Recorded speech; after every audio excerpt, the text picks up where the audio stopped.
ایک چمکتی سیاہ مرسیڈیز عالیشان شیشے دار عمارت کے سامنے آ کر رکی۔ ڈرائیور نے لپک کر پچھلا دروازہ کھولا اور اس میں سے 3 پیس ڈارک گرے سوٹ میں ملبوس کثرتی اور مسکولر جثے کا مالک ارمغان خانزادہ باہر نکلا۔ چہرے پر تراشی ہوئی شارپ جاولن، سفید رنگت، گہری باریک بین آنکھیں اور نفاست سے رکھی گئی گھنی بیئرڈ اس کی شخصیت کو اور بھی خوفناک حد تک روئے دار بنا رہی تھی۔ اس کی کثرتی باڈی پر 3 پیس سوٹ کا ایک ایک کٹ بالکل درست بیٹھتا تھا اور ہاتھ میں پہنی مہنگی چمکتی گھڑی اس کے تاثر کو مزید نکھار رہی تھی۔ وہ فون کان سے لگائے تیز قدموں سے اندر بڑھ رہا تھا۔ اس نے ہاتھ کی انگلی سے ہلکا سا اشارہ کیا تو پیچھے چلتا مینیجر فوراً دوڑ کر اس کے برابر آیا۔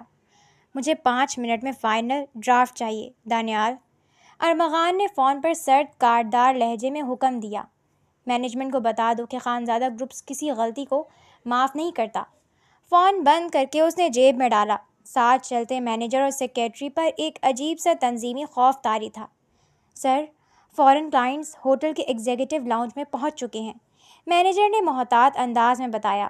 تمام پیپرز ریڈی ہیں۔ ارمغان نے صرف مختصر سا گڈ کہا۔ وہ جیسے ہوٹل کے عالیشان لاؤنج میں داخل ہوا، وہاں کا ماحول جیسے لمحے بھر کے لیے تھم گیا۔ ہال میں بیٹھی کئی ماڈرن لڑکیوں کی نظریں بے اختیار اس شاندار اور روبدار پٹھان پر ٹک گئیں، مگر ارمغان کو ان نظروں کی ذرا بھی پرواہ نہ تھی۔ وہ اپنے کلائنٹس کی ٹیبل کی طرف بڑھ ہی رہا تھا کہ اچانک فضا میں ایک بے پرواہ کھلی چہچہاتے قہقہے کی آواز گونجی۔ ارمغان کے قدم وہیں کے وہیں جم گئے۔ اس نے گردن موڑی، نظریں ہال کے کونے والی ایک ٹیبل پر جمیں اور ماتھے پر شدت سے بل پڑ گئے۔ آنکھوں کی سیاہی میں اچانک سرخ غضبناک تاثر ابھرا۔ مینیجر نے حیرت سے باس کو رکتے دیکھا۔ سر، کوئی مسئلہ ہے؟ ارمغان نے نظریں اس ٹیبل سے ہٹائے بغیر ہاتھ کی انگلی سے اپنے مینیجر اور سیکریٹری کو جانے کا اشارہ کیا۔ تم لوگ جا کر کلائنٹس کو اٹینڈ کرو۔ اس کی آواز دھیمی اور بلا کی سخت تھی۔ میں ایک ضروری کام نپٹا کر آتا ہوں۔ سیکریٹری اور مینیجر سر ہلا کر آگے بڑھ گئے۔ ارمغان نے ضبط کی لمبی گہری سانس لی۔ اس کا پورا وجود تن چکا تھا۔ وہ بھاری ناگواری سے بھرپور قدم اٹھاتا اس ٹیبل کے قریب پہنچا اور کچھ فاصلے پر سینے پر ہاتھ باندھے کھڑا ہو گیا۔ سرخ ضبط سے بھری نظریں اس وجود پر جا ٹکی جو اپنی دھن میں دوستوں کے ساتھ باتیں کر رہی تھی۔ ارمغان کی مٹھی بھینچ گئی جب وہ لڑکی اپنے میل گرینڈ کے ہاتھ پر ہاتھ مارتی ہنسی۔ یونیورسٹی کی کلاس بنک کر کے آئے اس گروپ کی وہ لڑکی جیسے ہی اپنے اوپر نظروں کی شدت سے گھبرا کر مڑی، اس کا سانس حلق میں ہی اٹک گیا۔ چہرے کا رنگ لمحوں میں زرد پڑ گیا۔ وہ جیسے پتھر کی ہو گئی۔ وہ منتہا تھی، اس کی منکوہا اور کزن جس کا نکاح ارمغان خانزادہ سے ہو چکا تھا۔ اس کے ساتھ 2 لڑکے اور ایک لڑکی بیٹھے تھے۔ سامنے 6 فٹ سے نکلتے غصے میں بھرے ارمغان کو دیکھ کر منتہا کے ہاتھ پاؤں پھول گئے۔ او فرینڈز! وہ ہڑبڑا کر اپنی جگہ سے اٹھی۔ اس سے پہلے سامنے کھڑا اس کا جلالی کزن اور منکوہا کوئی بے عزتی کرتا۔ اس کی آواز گھبراہٹ سے ہلکی سی کپکپائی۔ یہ ان سے ملو، یہ میرے لالا ہیں۔ لالا کا لفظ سنتے ہی ارمغان کی مٹھیاں اتنی سختی سے بھینچ گئیں کہ پورے سفید پڑ گئیں، آنکھیں مزید سرخ ہو گئیں۔ وہ اپنا نکاح کا رشتہ دوستوں سے چھپا رہی تھی۔ یقیناً اس نے کسی کو اپنے نکاح کا نہیں بتایا تھا۔ منتہا نے گھبرا کر ارمغان کے قریب آ کر صفائیاں دینا چاہی۔ ارمغان بھائی، سوری، میرا مطلب ارمغان، یہ میرے کلاس میٹس ہیں۔ ہم بس ایک پروجیکٹ کے سلسلے میں یہاں کوئی تماشا نہیں چاہتا منتہا۔ ارمغان نے اس کی بات بیچ میں ہی کاٹ دی۔ وہ دانت پیستے ہوئے انتہائی دھیمی آواز میں بولا، فوراً اپنا بیگ اٹھاؤ اور باہر نکلو۔ منتہا نے تڑپ کر اسے دیکھا۔ اس کی آنکھوں میں گڑگڑاہٹ تھی۔ ارمغان پلیز، میری بے عزتی ہو جائے گی، یہ لوگ کیا سوچیں گے؟ ارمغان نے تھوڑا جھک کر اس کی کلائی پر اپنی گرفت اتنی سخت کی کہ منتہا کی سسکی نکلی۔ تم چاہتی ہو کہ میں یہاں کچھ ایسا کروں کہ یہ اس سے بھی برا سوچیں؟ منتہا نے ڈر کے مارے تیزی سے نفی میں سر ہلا دیا۔ تو پھر خاموشی سے اپنا بیگ اٹھاؤ اور باہر نکلو، ابھی۔ منتہا کے پاس ارمغان کی بات ماننے کے سوا کوئی چارہ نہ تھا۔ اس نے کانپتے ہاتھوں سے اپنا بیگ اٹھایا اور حیران کھڑے دوستوں کو دادا جان کی طبیعت کا جھوٹا بہانہ بنا کر ارمغان کے ساتھ باہر کی طرف قدم بڑھا دیے۔ ہوٹل کے بیرونی دروازے پر پہنچ کر ارمغان نے قدم روکے۔ تم یہاں آئی کیسے تھی؟ منتہا نے نظریں جھکا لیں۔ وہ دوستوں کے ساتھ ان کی گاڑی میں آئی تھی۔ اور واپس کیسے جانے کا ارادہ تھا؟ میں کوئی کیب کروا لیتی۔ ارمغان نے باہر کھڑی اپنی گارڈز کی گاڑی کی طرف اشارہ کیا۔ باہر گاڑی کھڑی ہے، ڈرائیور تمہیں چھوڑ دے گا، سیدھا گھر جانا اور یاد رہے سیدھا گھر۔ منتہا نے بنا کچھ کہے سر جھکایا اور جا کر گاڑی میں بیٹھ گئی۔ ارمغان وہیں روڈ پر کھڑا رہا جب تک گاڑی اس کی نظروں کے سامنے سے گزر کر اوجھل نہیں ہو گئی۔ اس کی سرخ نگاہیں اسی راستے پر جمی رہیں۔ اس کے بعد اس نے اپنے کوٹ کا ایک بٹن بند کیا، ایک ٹھنڈی سانس خارج کی اور واپس ہوٹل کے اندر کی جانب مڑ گیا۔ کچھ ہی لمحوں میں ارمغان فورن کلائنٹ کے ساتھ ایگزیکٹو لاؤنج کی گول میز پر بیٹھا ڈرافٹس اور بزنس پروپوزلز پر بحث کر رہا تھا۔ کلائنٹس انگریزی میں پریزنٹیشن دے رہے تھے، مینیجر مسلسل نوٹس لے رہا تھا، مگر ارمغان کا ذہن کسی اور ہی سمت اٹکا ہوا تھا۔ اس کی نگاہیں تو پیپرز پر تھیں مگر دماغ میں رہ کر منتہا کا وہی روپ گھوم رہا تھا۔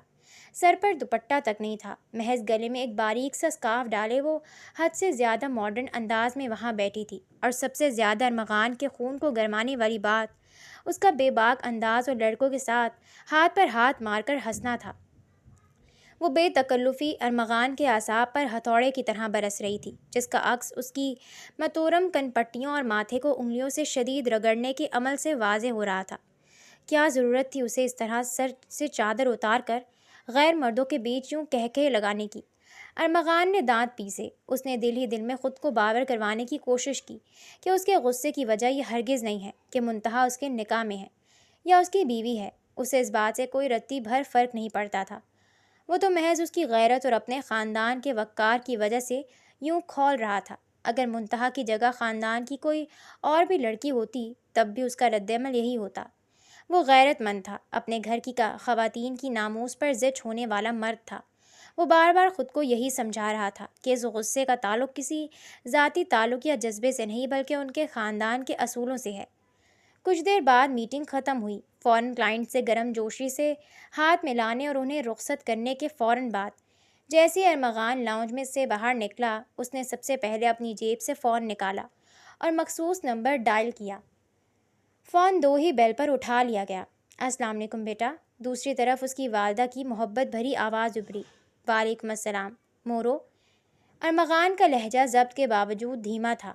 منتہا گھر پہنچ گئی؟ ہاں پہنچ تو گئی ہے۔ والدہ کی آواز میں تھوڑی فکر مندی گھل گئی۔ ابھی کچھ دیر پہلے ہی آئی ہے، لیکن بچی بڑی پریشان سی لگ رہی تھی، نہ کسی سے بات کی، سیدھا اپنے کمرے میں چلی گئی۔ کیوں ارمغان، خیریت تو ہے نا؟ تم نے تو کچھ نہیں کہا اس سے؟ ارمغان کے چہرے کے تاثرات اور سخت ہوئے۔ اس نے سرد سانس خارج کی۔ نہیں، بس ایسے ہی پوچھ رہا تھا۔ اس نے بات مزید بڑھائے بغیر فون کاٹ دیا۔ ساتھ چلتا مینیجر دانیال جو کافی دیر سے اسے دیکھ رہا تھا محتاط انداز میں آگے بڑھا۔ سر، اب واپس آفس چلنا ہے نا؟ مسٹر بیگ آفس پہنچ رہے ہوں گے، ان کے ساتھ امپورٹنٹ میٹنگ شیڈیول ہے۔ ارمغان نے بنا کچھ بولے صرف سنجیدگی سے اس بات میں سر ہلایا۔ اس نے اپنے کوٹ کا بٹن درست کیا اور مرسیڈیز کی طرف بڑھ گیا، مگر اس کے چہرے پر چسپاں تناؤ بتا رہا تھا کہ اس کا غصہ ابھی ٹھنڈا نہیں ہوا تھا۔ گھر پہنچ کر منتہا شدید اضطراب کا شکار تھی۔ وہ اپنے کمرے میں ٹہلتے مسلسل یہی سوچ کر کڑ رہی تھی کہ ارمغان اب گھر آ کر اس کے ساتھ کیا کرے گا، اس کا کیا رد عمل ہوگا۔ ارمغان کا غصہ کوئی نئی بات نہیں تھی، وہ اس سے پہلے بھی خاندان کی دیگر لڑکیوں کے ساتھ بات بات پر سختیاں کر چکا تھا۔ پورا گھر اس کے دبدبے سے ڈرتا تھا اور سبھی اس کے سامنے بے حد محتاط رہتے تھے، مگر منتہا واحد لڑکی تھی جو ارمغان کے تحکم اور غصے کو کبھی خاطر میں نہیں لاتی تھی۔ وہ ہوتے کون ہیں ہم پر حکومت کرنے والے؟ وہ دانت پیس کر بڑبڑائی، لیکن اس کے باوجود اندر ہی اندر ڈر بھی رہی تھی جو اسے مسلسل بے چین کیے ہوئے تھا۔ کچھ دیر بعد جب رات کے کھانے کا وقت ہوا اور منتہا کی والدہ نے اسے بلانے کے لیے اس کی کزن کو بھیجا تو منتہا نے صاف انکار کر دیا۔ میں نیچے نہیں آ رہی، مجھے بھوک نہیں ہے۔ اس نے یہ سوچ کر بہانہ بنایا کہ ارمغان بھی یقیناً ڈائننگ ٹیبل پر موجود ہوگا اور وہ اس کا سامنا کرنے کی پوزیشن میں نہیں تھی۔ ارے اٹھو بھی منتہا، مامی بلا رہی ہیں، چلو خاموشی سے۔ اس کی کزن نے زبردستی اس کا ہاتھ پکڑا اور گھسیٹتے ہوئے نیچے لے آئی۔ ڈرتے ڈرتے ڈائننگ ہال میں قدم رکھتے ہی منتہا نے چوری چھپے ٹیبل پر نظر دوڑائی اور ارمغان کو وہاں نہ پا کر گہرا سکون کا سانس خارج کیا۔ اس نے دل ہی دل میں ہزار بار شکر ادا کیا۔ سب گھر والے اپنی نشستوں پر براجمان ہو چکے تھے اور منتہا بھی چپ چاپ ایک کونے کی کرسی پر بیٹھ کر پلیٹ میں کھانا نکالنے لگی۔ ابھی اس نے بمشکل پہلا نوالہ اٹھایا ہی تھا کہ ہال میں دادا جان کی روب دار شیریں آواز گونجی۔